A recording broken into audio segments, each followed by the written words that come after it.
Hello friends, আপনারা সকলে কেমন আছেন? আশা করি ভালো আছেন। পাঠ করছি সুকুমার যন্ত্রণা তুমি, লেখনীতে নীলা রহমান। পর্ব সংখ্যা 14, 15, 16, 17।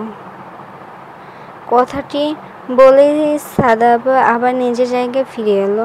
ক্যামেরা হাতে নিয়ে দাঁড়িয়ে বাকি ছবিগুলো দেখতে লাগলো। এর মধ্যে হেঁটে হেঁটে চলে আসছে রিমা ও সাইমন। দুজনের মধ্যে লেগে গিয়েছে ঝগড়া। রিমা ওইখানে যেয়ে দেখে সাইমন সিগারেট খাচ্ছে। এটা কেন খাচ্ছে এখানে এসে জানতে চাইলো। আগে জানতো না, তাই দুজনের মধ্যে ঝগড়া লাগছিল। রিমা বলল, ও সাদাব ভাইকে বলে দিবে সাইমন সিগারেট খায়। এদিকে সাইমন বলছে, সিগারেট খেয়েছি তো কি হয়েছে, ছেলেরা একটু একটু খায়, তোকে কে বলেছে এখানে এসে দেখতে? রিমা বলল, আমাকে সাদাব ভাই পাঠিয়েছে তোকে নেওয়ার জন্য, তাই এসেছি। আমার স্বাদ লাগে নাই তোকে এখানে এসে নিতে। সাইমন বলল, বেয়াদবি করবি না, তোর থেকে গুনে গুনে 4.5 বছরের বড় আমি, সম্মান দিয়ে কথা বলবি বেয়াদব। ওরে আমার বড় রে, ওকে নাকি আবার সম্মান দিতে হবে? সিগারেট দাঁড়া, আমি এক্ষুনি যে সাদাব ভাইকে বলছি তুই নাকি বড় তাই সিগারেট খাস। সাইমন বলল, আরে আজব তো, কখন আমি বললাম আমি বড় তাই সিগারেট খাই? একটা কটু সিগারেট খাই, ভার্সিটিতে পড়ি তো, তোর কাছে কেন জবাব দিতে হবে আমার? তুই আমাকে যে আমার সব কিছু ব্যাপারে দিয়ে খোঁজ খবর রাখিস, জবাবদিহিতা চাস আমার কাছে, তুই আমাকে গার্লফ্রেন্ড নাকি বউ? রিমার পা থেমে গেল, আপনা আপনি চুপ হয়ে গেল, হয়ে গেল এক মুহূর্তের জন্য। সামান্য মুখ থেকে গার্লফ্রেন্ড বা বউ কথাটি শুনে কেমন যেন অদ্ভুত লাগলো রিমার কাছে। কখনো তেমনভাবে ভেবেই দেখেনি, কিন্তু সব ব্যাপারে যে খোঁজখবর রাখে, জবাব চাই, ব্যাপারটা সত্যি। এটা রিমা নিজেও জানে, কিন্তু নিজেকে আটকাতে পারে না। সাইমন আর কোনো কথা বলল না, রিমাকে পাশ কাটিয়ে চলে গেল। রিমা তখনও দাঁড়িয়ে রইল। হঠাৎ কেমন যেন লাগছে রিমার। তারপর ধীরে ধীরে সাইমনের পিছু পিছু হাঁটতে হাঁটতে সাদাবদের কাছাকাছি চলে আসলো। এসে দেখলো সাদাব ভাই ক্যামেরা নিয়ে কিছু একটা করছে। সাইমন বলল, ভাই ছবি তোলা শেষ, এখানে চলো, একটা পুকুর পাড় আছে, ওইটা খুব সুন্দর। নূর সাথে সাথে বলল, ঠিক আছে চলো, আমরা ওইখানে যাই। এমনি এখানে দাঁড়িয়ে থাকতে কেমন যেন সংকোচ বোধ হচ্ছিল। নূরের তার সাদাবকে রেখে সাইমন ও রিমার সাথে তাড়াতাড়ি হেঁটে সামনে চলে গেল। সাদাব ক্যামেরা নিয়ে পেছন পেছন হাঁটতে লাগলো। ওইখানে গিয়েও রিমা নোহের গুটি কয়েক ছবি তুললো। কয়েকটু পছন্দ হলো, কয়েকটু হলো না। কিন্তু বিকেল হয়ে আসতে সাদাব তাই বলল, চল রিসোর্টে ফিরে যাই, ওখানে গিয়ে একটু কফি খাবো। মাথা খুব ধরেছে। সবাই রিসোর্টে ফিরে এলেই লরিতে বসে কফি অর্ডার দিল। নূর চুপচাপ বসে আছে, রিমাও আজ চুপচাপ, কোনো কথা নেই। বারবার ওর কানে বেজে উঠছে সাইমনের বলা কথাটা, তুই কি আমার বউ নাকি গার্লফ্রেন্ড? এই মুহূর্তে রিমার মনে হতে লাগলো, একসময় তো সাইমন ভাইয়ের গার্লফ্রেন্ড হবে, বউ হবে, তখন যদি সব ব্যাপারে এরকম খবরদারি করতে চাই, রিমা বউ কি এটা মেনে নিবে? সবার জন্য কফি চলে আসলো। দেখলো 3টা কফি আর একটা জুস। নূর বলল, এই জুস কার জন্য? সাদাব নূরের দিকে তাকে বলল, তোর জন্য, তুই আন্ডারে 18, তাই তো কফি খাওয়ার বয়স হয়নি, যখন 18 হবে তখন তুই কফি খাবি, এর আগে জুস খা। নূর বলল, না, আজকে আমার জন্মদিন আর আমি বড় হয়েছি, কফি খাওয়ার জন্য 18 বছর হতে হবে কে বলেছে? আমার কি আজকে বিয়ে হচ্ছে যে বিয়ে হতে হলে 18 বছর হতে হবে? সাদাব নূরের দিকে কিছুক্ষণ তাকিয়েছিল, তারপর হঠাৎই বলে উঠল, বিয়ের জন্য 18 বছর হতে হয় না, এর আগে অনেক মানুষের বিয়ে হয়েছে। বিয়ের কথার সাথে সাথে নূর সাদাবের দিকে তাকে জিজ্ঞেস করে বলল, তা আপনার যে এত বছর বয়স হয়েছে, আপনি বিয়ে করছেন না কেন? আপনি বিয়ে করলেই তো আমার ভাইকেও বিয়ে করাতে পারবো না। সাদাব কিছুক্ষণ তাকিয়ে রইল নূরের দিকে, তারপর নূরকে একটু খেপানোর জন্য বলল, হ্যাঁ বিয়ে করব, সামনের মাসে বিয়ে করব। তোরা প্রস্তুত থাকিস অনেক আনন্দ করার জন্য, কে কোন গানে নাচবে সেটা রেডি করে রাখিস, আমার বিয়ে বলে কথা, খুব আনন্দ করতে হবে। আর নূর তো সব থেকে বেশি আনন্দ করবে, এই বাড়ির সবচাইতে ছোট বলে কথা, আমার বিয়ে নিয়ে তো সবচাইতে বেশি এক্সাইটমেন্ট ওরই হবে, তাই না নূর? জানতে চাইলো সাদাব নূরের দিকে তাকিয়ে। সাদাবের দিকে তাকালো নূর, তারপর চোখ নিচে নামে চুপচাপ বসে রইল। নূরের মন খারাপ, কিন্তু রিমাও আজ মন খারাপ। একটু আগে বলা নূরের কথায় যে সাদাবের পর সাইমনের বিয়ে, একটু আগে সাইমনও বললো গার্লফ্রেন্ড ও বউয়ের কথা, তাহলে কি সাইমনের জীবনে কেউ আসছে যা রিমা এখনও জানে না? কাপড় চোপড় থেকে শুরু করে খাওয়া দাওয়া সব ব্যাপারে রিমা জবাবদিহিতা চায়, সিগারেট কয়টা খাবে সেই ব্যাপারে জবাব দিতে চায়, কিন্তু ওর গার্লফ্রেন্ড আছে এ ব্যাপারে তো রিমা জানে না। তাহলে কি সাইমন ইচ্ছে করে ওর কাছ থেকে ব্যাপারটা লুকিয়ে গেছে? নূর জানে অথচ ও জানে না। ব্যাপারটা কোনোভাবেই মেনে নিতে পারছে না রিমা, তাই রিমা চুপচাপ মন খারাপ করে বসে রইল। এদিকে নূর চুপচাপ মন খারাপ করে ভাবছে, একটু আগে ওর সাথে কেমন করে কথা বলছিল সাদাব ভাই, আর এখন বলছে সামনের মাসে বিয়ে যখন করবে তাহলে নূরের সাথে এসব কেন করে। ভীষণ মন খারাপ লাগলো নূরের। আর কখনো কথা বলবে না সাদাব ভাইয়ের সাথে, মনে মনে ঠিক করে ফেলল নূর।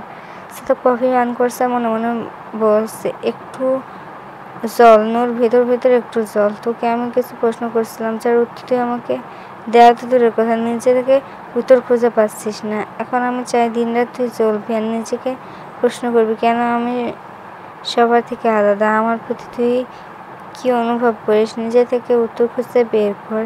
এদিকে সাদাব ও সাইমনের মনের সুখে কফি পান করছে। সাদাব মনের সুখে কারণ নূরকে খেপিয়ে জানে নূর ভেতর জ্বলছে, আর সাইমন কোনো কিছু না বুঝে রিমার ভেতর কি চলছে না চলছে কিছু জানে না। এমনি মনের খুশিতে কফি পান করছে। এদিকে রিসোর্টের ওপর পার্সোনাল কামরা বসে আড্ডা মারছে হুমায়ুন রহমান, ফজলুর রহমান, নওরিন আফরোজ, সামিহা বেগম। এই রিসোর্টের মালিক অর্থাৎ হুমায়ুন রহমানের ছোটবেলার বন্ধু করিম মোল্লা।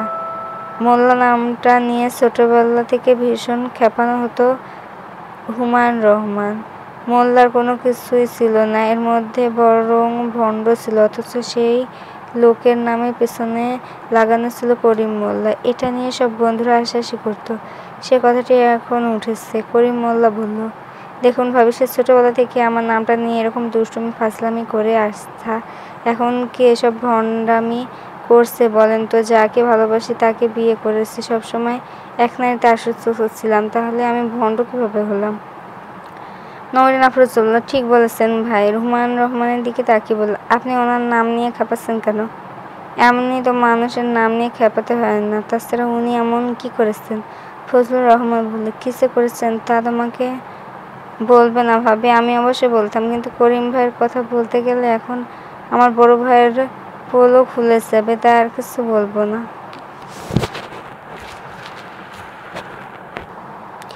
বাড়িতে পৌঁছাতে সবার রাত 10টা বেজে গেল। খাবার অর্ডার দিয়েছে, একটু পরে খাবার পার্সেল চলে আসবে। বাইরে খাওয়া দাওয়া করলে আবার সময় নষ্ট হবে, তাই খাওয়া দাওয়া করেনি। এদিকে রিমা নূর দুজন মন খারাপ কারণ জানাই, কিন্তু নওরিন আফরোজ পুরো বাড়িতে চুপচাপ রয়েছে। তেলেবেগুনে চলে আসছে হুমায়ুন রহমান, ভয়েও কিছু বলতে পারছে না।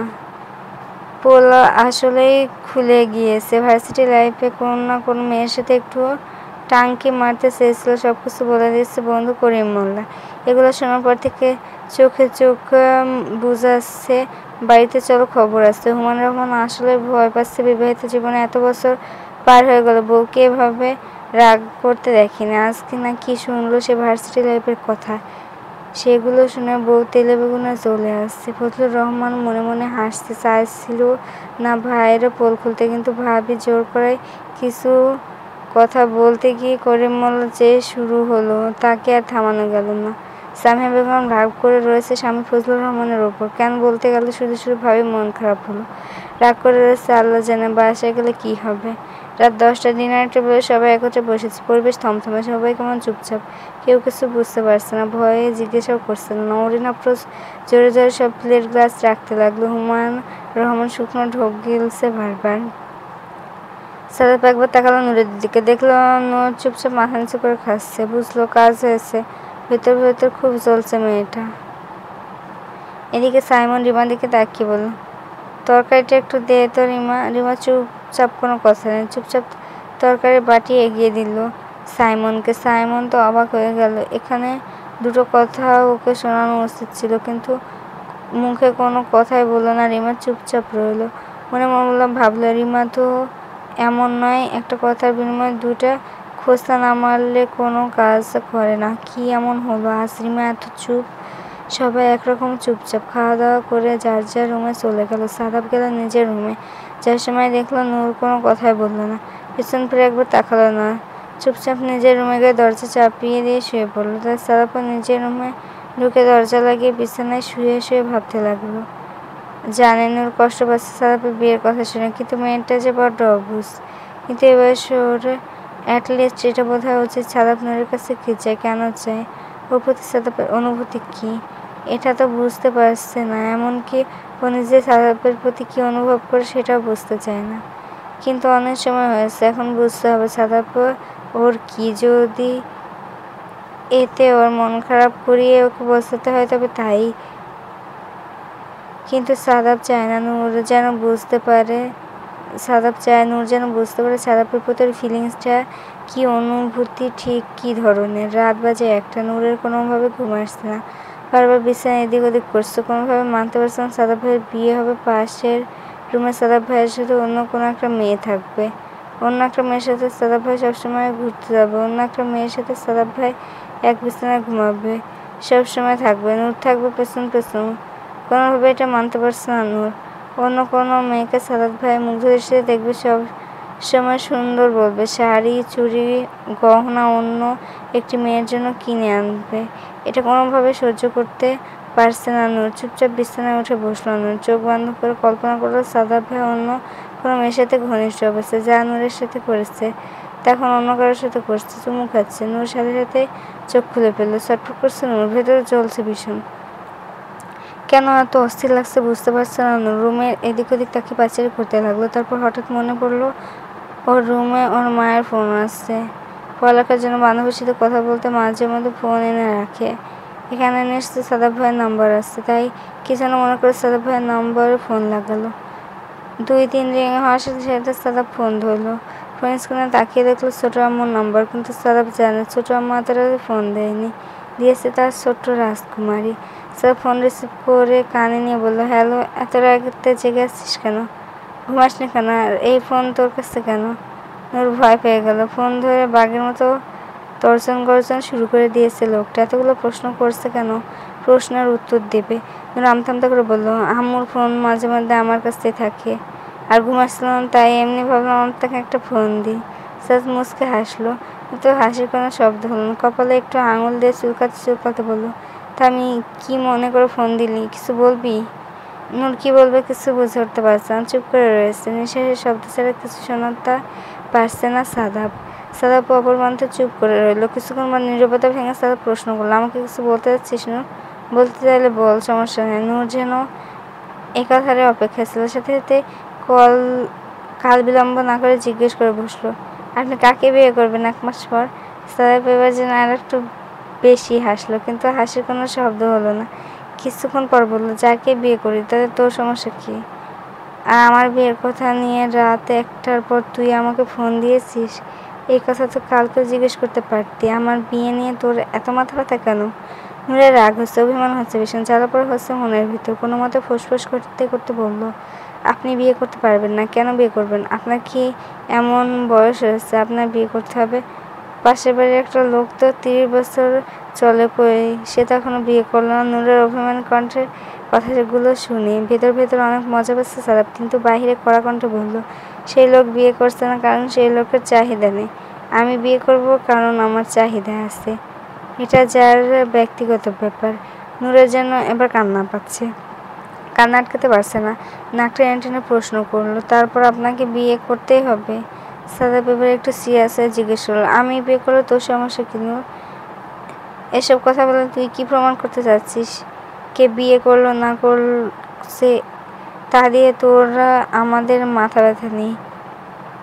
আমার বিয়ের সাথে তোর সম্পর্ক, তুই কেন চাচ্ছিস আমি বিয়ে করি সেটা বল। নূরের এবার রাগটা হলো ভীষণ। বিয়ে যখন করবে অন্য কাউকে, তাহলে নূরের সাথে এগুলো কি করছে? তাই নিজের রাগ দমে রাখতে না পেরে বলে বসলো, এমনি আমি চাই না আপনি বিয়ে করেন, এটা আমার সহ্য হবে না। আপনার রুমে অন্য একটা মেয়ে থাকবে, আপনি অন্য একটা মেয়ের দিকে মুগ্ধ দৃষ্টিতে তাকিয়ে থাকবেন, আপনি অন্য কাউকে সুন্দর বলবেন, অন্য কাউকে নিয়ে আইসক্রিম খাওয়াবেন, চটপটি খাওয়াবেন, অন্য কাউকে নিয়ে ঘুরতে যাবেন, শাড়ি কিনে দেবেন, চুড়ি কিনে দেবেন। আমি এসব রং দেখতে পারবো না এই বাড়িতে। আপনার রুমে অন্য কেউ মেয়ে ঢুকতে পারবে না, ব্যাস এটাই শেষ কথা। নূরের কান্নামাকে কথাগুলো শুনে সাদাব ভীষণ মজা পেল। সাদাব চায় নূর নিজে থেকে বুঝতে পারুক সাদাব ওর জন্য কি। বোকা মেয়েটা জেলাস তো হচ্ছে, কিন্তু জেলাসের কারণ এখনও বুঝতে পারছে না। শুধু চাইছে না সাদাবের রুমে কেউ থাকুক, কিন্তু সাদাবের মন যে নূর আছে সেটা কি কখনো বুঝতে পারবে মেয়েটা? সাব আরেকটু খাবারের জন্য বলল, ঠিক আছে, শাড়ি চুড়ি আমি তোর জন্য কিনে দেবো, সুন্দর আমি তোকেও আইসক্রিম ফুচকা খাওয়ানোর সময় আমি তোকেও নিয়ে যাব। এখন খুশি? মাঝে মাঝে তুই আমার রুমে আসতে পারবি, আমি আমার বউকে বলে দিব তোকে যেন না করে রুমে ঢুকতে। নূর আবার ভীষণ রাগের মাথায় বলে বসলো, তারপর আপনি বিয়ে করবেন? সাদা বলল, হ্যাঁ, বিয়ে শুধু সুন্দর বলার জন্য আর আইসক্রিম ফুচকা খাওয়ানোর জন্য করে না, বিয়ে করে আরও অনেক কারণ থাকে। সেসব কারণের জন্য বিয়ে করতে হবে, কারণ তোর সাথে তো আর ওসব করতে পারবো না। তুই তো আমার রুমে রাতে থাকতে পারবি না, হয়তো আসবি যাবি ঘুরে ফিরে চলে যাবি, কিন্তু আমার রুমে সারাক্ষণ থাকতে পারবি না। বিয়ে করলে বউ আমার সাথে সারা রাত ঘুমাবে, আমার সাথে ঘুম থেকে উঠবে, আমার সাথে থাকবে, এই জন্য বউ দরকার, বুঝতে পেরেছিস? এবার এবার ঘুমা। আর হ্যাঁ, সামনের মাসে বিয়ে করব, এটা ফাইনাল, এটা মাথায় ঢুকিয়ে রাখিস। আর এই কদিনের মধ্যে উত্তর খুঁজে বের কর। আমার বিয়ে নিয়ে তুই এত জেলাস কেন? উত্তর খুঁজে তারপর আমাকে বলিস, কিন্তু সামনের মাসে যে বিয়ে হবে এটাই ফাইনাল। বউ ছাড়া আমি আর এক রাত ঘুমাবো না, রাতভর আদর করার জন্য বউ দরকার। তুই তো সামনে গেলে সারুন সারুনগুলো চলে যাস, এই জন্য বউ দরকার। কথাটা বলে সাথে সাথে ফোনটা কেটে দিল সাদাব। আর খুব হাসলো মনে মনে, এই মেয়েটাকে এভাবে সাহায্য করতে হবে, এছাড়া আর কোনো পথ নেই। পরের দিন সকালবেলা নাস্তা টেবিলে বসেছে সবাই। আজকে নূর এখনো নামেনি। রিমা চুপছে, সাইমনও বুঝতে পারছে না কি হলো। গাজীপুর থেকে ফেরার পর সাইমনের কোনো ব্যাপার আর নাক গলাচ্ছে না রিমা। এমনকি আজকে কী পরে বের হবে, কী খাবে, কোথায় যাবে, কোনো ব্যাপারে কোনো খোঁজ খবর নেই রিমার। সাইমন তো এটাতে অভ্যস্ত ছিল, সকাল উঠে জানতে পারতো আজকে তাকে কী পরে যেতে হবে, কারণ রিমার পছন্দ না হলে সেই কালারটা পছন্দ পর্যন্ত পড়তে পারতো না, আর একসাথে বের হয়ে ওকে কলেজ পর্যন্ত পৌঁছে দিয়ে আসতে পারতো না। গতকাল রিমা কলেজ যায়নি, আজকে যাবে, তবে একবারও বলেনি কোন কালারের শার্ট বা গেঞ্জি পরবে, কোনো ইনস্ট্রাকশন দেয়নি সাইমনকে। সাইমন অবাক হয়ে ভাবতে লাগলো রিমার কথা। এদিকে রিমা চুপচাপ নাস্তায় মনোযোগ, সাইমন কি করছে না করছে সেদিকে কোনো মনোযোগ নেই। অভিমান হয়েছে খুব, ভাই বোন ঠিকই জানে ওর গার্লফ্রেন্ড আছে, প্রেম করে, অথচ রিমা কোন শার্টটা পরবে সেটা ঠিক করে দিল, কার সাথে প্রেম করবে সেটা জানার অধিকার রিমার হলো না। আর গার্লফ্রেন্ড কেন থাকতে হবে? রিমা তো সব কাজ করেই দেয় ওর, সব জায়গায় ঘুরতে যায়, চটপটে ফুচকা সব ওকে নিয়েই খায়, কোথাও বেড়াতে গেলে ওকে নিয়ে যায়, ও কী পরবে না পরবে, কী খাবে, সব কিছুই ঠিক করে দেয় রিমা। তাহলে গার্লফ্রেন্ড ওর জীবনের প্রয়োজন কী ছিল? আর গার্লফ্রেন্ডকে সময় বা দেয় কখন? ওর সাথে থাকে সারাক্ষণ, তাহলে কতটা চুপি চুপি কাজ করেছে। সাইমন ভাবতে ভীষণ অভিমান হলো রিমার। অবচেতন মনে এসব ভাবতে লাগলো রিমা। এদিকে সাদাপের চোখ জোড়া শুধু খুঁজছে নূরকে। নূর এখনও নামেনি, মনে মনে ভাবছে সাদাপ কালকে তাহলে একটু বেশি বলে ফেললো, মেয়েটা এখনও নামছে না কেন? কিন্তু ওর সাথে যে একটু কঠোর হওয়া জরুরি, যতক্ষণ পর্যন্ত ওর ভিতরে ইনার ফিলিংস বুঝতে না পারবে ততক্ষণ পর্যন্ত সাদাব কারোর সাথে বিয়ের কথাও বলতে পারছে না, এগোতেও পারছে না। নওরিন অপ্রত মোটেও সহজ নন। উনি চরিত্র প্লেট চামচ গ্লাস টেবিলের উপর রাখতে লাগলেন। সামিহা বেগম রান্নাঘরের দিকে গিয়ে বললেন, ভাবি ছেড়ে দাও না। কি করেছে ভাই? তখন ছিল আনমেরিড, ভার্সিটিতে পড়তো, একটু দুষ্টুমি ফাজলামি করতে পারে, এখন কি সেরকম? তোমাকে বিয়ে করার পর কি কখনো অন্য কোনো মেয়েকে টিজ করেছে, ফাজলামি করেছে? তাহলে এখন কেন এসব নিয়ে ঝগড়া করছো ভাইয়ের সাথে? বাচ্চারা দেখছো, মান সম্মান থাকবে বলো, বাচ্চারা জানে। নওরিন আফরোজ সামিহা বেগমের দিকে তাকিয়ে বলা শুরু হয়ে গেল না তোর সামসামি ভাইয়ের? তুই কি বুঝবি? আজকে যদি ফজলুরের সম্পর্কে বলা হতো তাহলে তুই বুঝতি। আর বাচ্চারা জানুক বাপে কি গুল খেয়ে এসেছে, আর ওনার সম্পর্কে, ওনার এই রঙ্গলীলা সম্পর্কে আমার একজনের কাছ থেকে কেন জানতে হবে? বিয়ের প্রথম দিনই তো বলতে পারতো যে আমি এরকম করেছি, এরকম হয়েছে, তাহলে তার মানুষের কাছ থেকে আমায় শুনতে হতো না। আমি তো কত গর্ব নিয়ে বুক ফুলে বলে বেড়াতাম আমার হাজব্যান্ড শুধুমাত্র আমাকে ভালোবাসে, জীবনের অন্য কোনো মেয়ের দিকে তাকিয়ে দেখেনি। এখন তো দেখছি বান্ধবীর নাম করে ইনা মিনা ডিকা, তার জীবন কম ছিল না।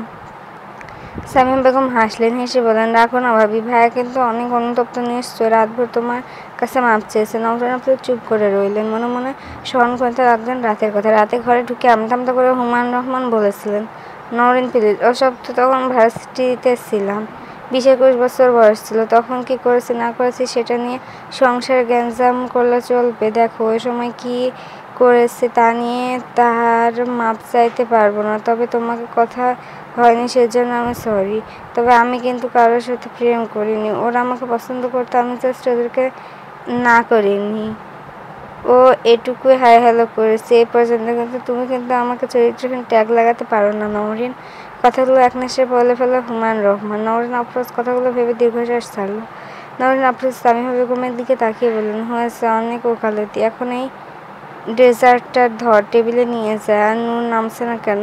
বলে সাথে সাথে উপরের দিকে তাকিয়ে, নূর, এই নূর, নামছিস না কেন? তোকে তো আমি সকালে ঘুম থেকে উঠিয়ে এলাম, এখন তো তুই ঘুমাচ্ছিস না, তাড়াতাড়ি নাম। জোরে জোরে বলতে বলতে টেবিলের কাছে চলে আসলো নওরিন আফরোজ।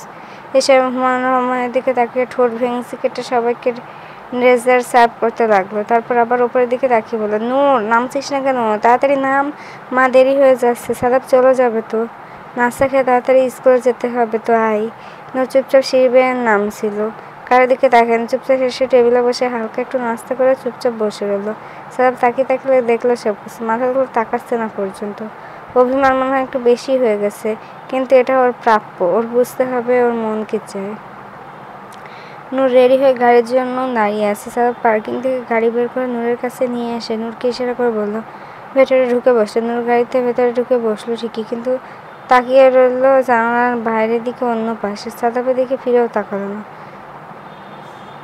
সাদাব নূরকে একটু খাবার জন্য বলল, স্কুলের পর রেডি হয়ে গেটে দাঁড়িয়ে থাকিস, আজকে তোকে নিয়ে এক জায়গায় যাবো। নূর কৌতূহল হচ্ছে অনেক জানার জন্য, তারপর কৌতূহল দমিয়ে হালকাভাবে জিজ্ঞেস করলো, কোথায়? সাদাব ডোন্ট কেয়ার ভাব নিয়ে বলল, আজকে আমার গার্লফ্রেন্ডের সাথে তোর পরিচয় করিয়ে দেবো। 1 মাস পর যে তোর ভাবি হবে তাকে আগে থেকে দেখবি, মিশবি, তোরা ওকে দিলেই তো সব কিছু হবে। বলে আর নূরের দিকে তাকালো না সাদাব। গাড়ি চালাতে মনোযোগ দিল। তাকালে দেখতে পারতো একজোড়া চোখ অসহায়ের মতো তাকিয়ে আছে সাদাবের দিকে। সাদাবের দিকে তাকে চলচল নয়নে নূর ভাবতে লাগলো, কারণ সাদাব ভাইকে বিয়ে করতে হবে, কেমন বয়স হয়ে গেছে, বিয়ে যখন করবে তাহলে নূরের সাথে এসব কি ছিল? নূরকে চায় না সাদাব ভাই, আর ভালোবাসিও বলেনি কোনোদিন। গার্লফ্রেন্ড ছিল তাহলে চুম্মাচাটি কেন করতো? সাদাব ভাই তো নূরকে কোনো কথাই বলেনি।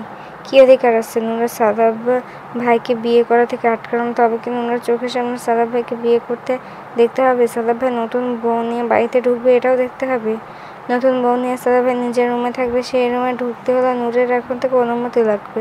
কথাগুলো ভাবতে পারছে না নূর। সাথে চল চোখে মনে হয় এই এক ফোঁটা অশ্রু গড়িয়ে পড়ল। নূর সাথে সাথে মুখ ঘুরিয়ে জানালার বাইরে তাকিয়ে রইল। কিছুক্ষণের মধ্যেই স্কুল চলে আসলো নূর। সাদাবের সাথে আর কথা বলল না, দরজা খুলে বের হয়ে হনহনে চলে গেল স্কুলের ভেতরে।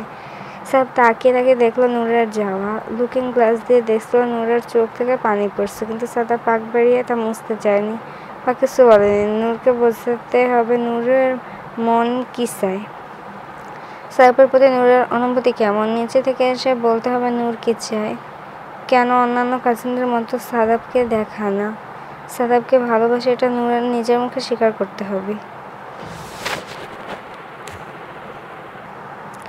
লাঞ্চ আওয়ারে সাদাব অফিসে বসে বসে ভাবছিল স্কুল জীবনের বান্ধবীর কথা। খুব সুন্দরী ছিল, হঠাৎ করে ওর কথা মনে পড়লো। যদি ওর সাথে শুধুমাত্র বন্ধুত্ব, সাবা এখন বিবাহিত, তবে সেটা তো নূর জানে না। নূরকে দেখানোর জন্য হলো সাদাবের একটা গার্লফ্রেন্ড দরকার, তাই সাবাকে ফোন করে ফেললো সাথে সাথেই। 2 রিং হওয়ার সাথে সাথে ফোন ধরলো সাবা। বলল, কিরে এত বছর পর হঠাৎ? ভাগ্যিস নম্বরটা সেভ করে রেখেছিলাম, নাহলে তো চিনতে পারতাম না কে ফোন দিয়েছে। সাদাব বলল, ন্যাকামি বন্ধ কর, দেশে এসেছিস সেটা ভালো করেই জানিস, কয়েকবার তো দেখা করতে এলি না। আমি না হয় ব্যস্ত থাকতে পারি, তোরা তো এত ব্যস্ত ছিলি না। তারপর আমতা করে সাদাব বলল, দোস্ত আমাকে একটা সাহায্য করতে হবে। সাবা বলল, ও এর জন্য ফোন দিয়েছিস তাই তো? বলে সাদাব সাহেব কেন ফোন দিল? তা ঝেড়ে কাশো, কেন ফোন দিলি? সাদাব আমতামতা করে বলল, একজনকে জেলাস করতে হবে, তুই আমার গার্লফ্রেন্ড হওয়ার নাটক করবি। রেস্টুরেন্টে চলে আয় আজকে 3টার দিকে, ওকে আমি নিয়ে আসবো। সাবা কৌতূহল হয়ে জানতে চাইল কে সে একজন। সাদাব চুপ করে রইল। কিছুক্ষণ পর সাবা বলল, ওই থাম থাম, তো সে ছোট্ট বাবুইটা না তো, যাকে মাঝে মধ্যে কোলে করে নিয়ে আসতে কলেজে? সাদাব, তুই এখনো সেটাতে আটকে আছিস? ও তো ছোট্ট একটা বাবু। তখন তো ভাবতাম দুষ্টুমি করিস, ফাজলামি করিস, বয়স হলে তো দুষ্টুমি করে হয়তো বউ বউ বলিস, এখনো ওকে নিয়ে আটকে আছিস? সাদাব বলল, আটকে নেই, ওকে নিয়ে ছিলাম, ওকে নিয়ে থাকবো সারা জীবন। এখন আমাকে সাহায্য করতে হবে। মেয়েটা বড্ড অভ্যস্ত, আমাকে পছন্দ করে কিন্তু নিজে বুঝে না যে আমাকে আসলে ভালোবাসে। তুই ওকে একটু অনুভূতি গ্রো করতে সাহায্য করবি, ভালোবাসাকে বোঝাবি। ভালোবাসা মানে যে চাচাতো ভাইয়ের উপরে একটু বেশি অধিকার করা না, এটা ওই মেয়েটার গিলের মধ্যে দিয়ে দিস। এমনভাবে অভিনয় করবি যেন বুঝতে না পারে সাদাবের ওপর ওর অধিকার কতটুকু, সাদাবকে ও কতটুকু চায়। এই অনুভূতি ওর ভিতরে জাগিয়ে দে। ছোট মানুষ বুঝতে পারে না, কিন্তু ঠিকই ভালোবাসে। বুঝাবি যে সাদাবকে চাচাতো ভাই হিসেবে না, সাদাবকে একজন পুরুষ হিসেবে ভালোবাসে, সেটাকে বুঝিয়ে দে। সাবা হাসতে হাসতে বলল, বাব্বা, সাদাব কি ভালোবাসার ওপর পিএইচডি করেছে? যে মেয়ে বুঝে না ভালোবাসে কি, সে মেয়ে তোকে ভালোবাসে সেটা তুই বুঝে গেলি। তাহলে তুই বলে দে। সাদাব হাসলো, আর কিছু বলল না। বললো, এটুকু উপকার কর, 3টার দিকে রেস্টুরেন্টের ঠিকানা পাঠাচ্ছি, চলে আয়, আমি ওকে নিয়ে ঠিক টাইম মতো পৌঁছে যাবো। সাবা বলল, আচ্ছা ঠিক আছে, বাকি কথা পরে হবে, বলে ফোন রেখে দিল। সাদাব সাথে সাথে বের হয়ে গেল নূরকে পিক করার জন্য। স্কুল গেটে দাঁড়িয়ে আছে সাদাব, দূরে তাকিয়ে দেখছে নূর বেনি দুলিয়ে দুলিয়ে হেঁটে আসছে। সাদাবের ঠোঁটের কোণে খেলে গেল দুষ্টু মিষ্টি হাসি। নূর গেট পার হয়ে সামনে চলে আসলে সাদাব মেয়েকে ব্যস্ততা দেখে বলল, নূর তাড়াতাড়ি আয়, আমাদের লেট হয়ে যাচ্ছে। নূর মনে মনে খুব কষ্ট পেল। একে তো গার্লফ্রেন্ডের সাথে দেখা করতে যাবে, দ্বিতীয় এই রোদের মধ্যে নূর এত দূর রাস্তায় হেঁটে আসলো। একটু জিজ্ঞাসা করলাম, নূর করো কি খারাপ লাগছে? তুই এত ঘেমেছিস কেন? মনটা খারাপ নিয়ে গাড়িতে উঠে বসলো নূর। কিছু তো করার নেই, বলছে যখন নিয়ে যাবে তখন তো নিয়ে যাবে, তাই চুপচাপ গাড়িতে বসে মাথা নিচু করে রাখলো। সাদাপাত চোখে সব কিছু লক্ষ্য করছিল, কিন্তু আজকে নূরকে একটু জ্বালাবে, তাই নূরের প্রতি কোনো কনসার্ন দেখাবেন না। তবে মনে মনে খুব কষ্ট পাচ্ছে। আসলে মেয়েটার গালগুলো লাল টকটকে হয়ে আছে, এত রোদের ছাতা কেন নিয়ে আসেনি। মনে মনে খুব রাগ হলো নূরের উপর। তবে মুখে কিছু না বলে গাড়ির এসিটা বাড়িয়ে দিল, যাতে একটু ঠান্ডা লাগে চেহারাটায়। 15-20 মিনিটের মধ্যে চলে এলো কাঙ্ক্ষিত রেস্টুরেন্টের দিকে। সাদাব গাড়ি থেকে নেমে নূরকে বলল, তাড়াতাড়ি নাম, আমাদের জন্য অপেক্ষা করছে, অনেকক্ষণ হলো। তোর ভাবি? ভাবি শব্দটা কানে লাগলো নূরের। তাই নূর বলল, আমি এখানে আপনাদের মাঝে কী করবো? আমি বরং গাড়িতে বসে থাকি, আপনি দেখা করে আসুন।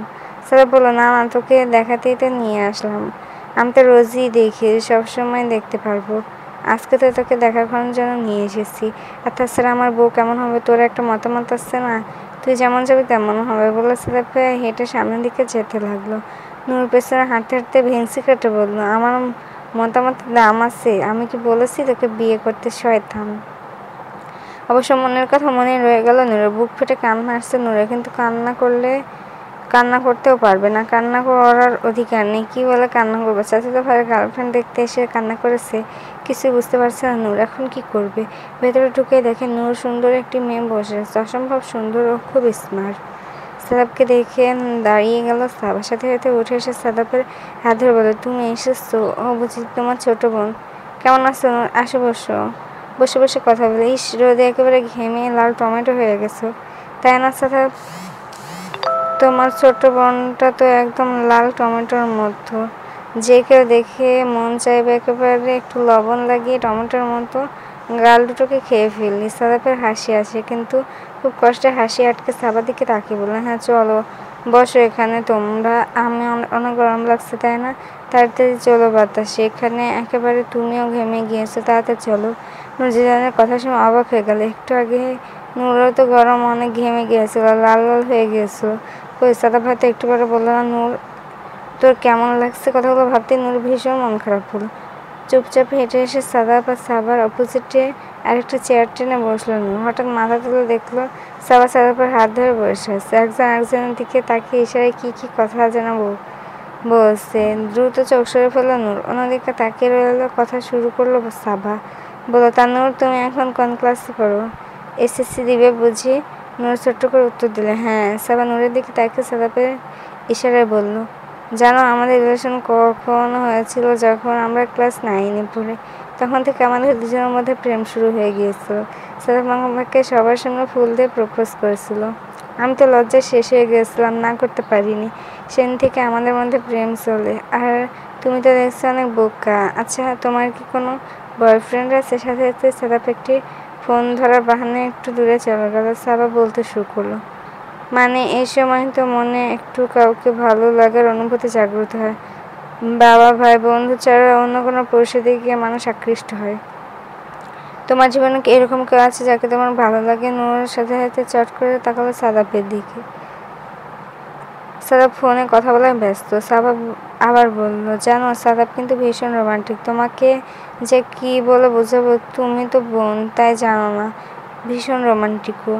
নূরের ভীষণ খারাপ লাগতে শুরু করলো, কিন্তু প্রশ্নগুলো মনে মনে ভাবতে শুরু করলো। কোনো পুরুষ মানুষকে পছন্দ হয়, অনুভূতি জাগ্রত হয়। বাবা, ভাই, বন্ধু ছাড়া অন্য কোনো পুরুষকে ভালো লাগতে শুরু করে এই বয়সে। কিন্তু নূর তো বাবা, ভাই, বন্ধু ছাড়া অন্য কোনো পুরুষের সাথে এভাবে মিশেই নেই। তবে সাদাপ ভাই ওরা কোনো সময় নিজেকে ভাই বলে মনে করে না। সাদাপ ভাইকে কখনো সাইমনের মতো ভাবে না নূর। তাহলে কি নূর কোনোভাবে সাদাপ ভাইকে আলাদা কোনো পুরুষ মানুষ ভাবে? যখন সাদাপ ভাই ওকে স্পর্শ করে তখন নূরের এমন কেন লাগে? কই সাইমন ভাই টাচ করলে তো এইরকম লাগে না। সাদাপ ভাই নূরের দিকে নর্মাল দৃষ্টিতে তাকালে নূরের ভিতর যেন কম্পন সৃষ্টি হয়ে যায়। কই সাদাপ ভাইয়ের চোখে চোখ রেখে তো কথা বলতে বলে। নূর কখনো একটু অন্যরকম ফিলিংস হয় না। সবচেয়ে বড় কথা, সাইমনের বিয়ের কথা ভাবলে নূরের বুকের ভিতর কিছুই হয় না। কিন্তু সাদাপ ভাইয়ের বিয়ের কথা ভাবলেই সাদাপের রুমে অন্য কোনো মেয়ে থাকবে ভাবতেই শিউরে ওঠে নূর। এ যেমন সাবা সাদাপের হাত ধরে বসে আছে। নূরের বুকের ভেতর রক্তক্ষরণ কেন হচ্ছে, কেন বারবার বুক ফেটে কান্না পাচ্ছে নূরের জানে না।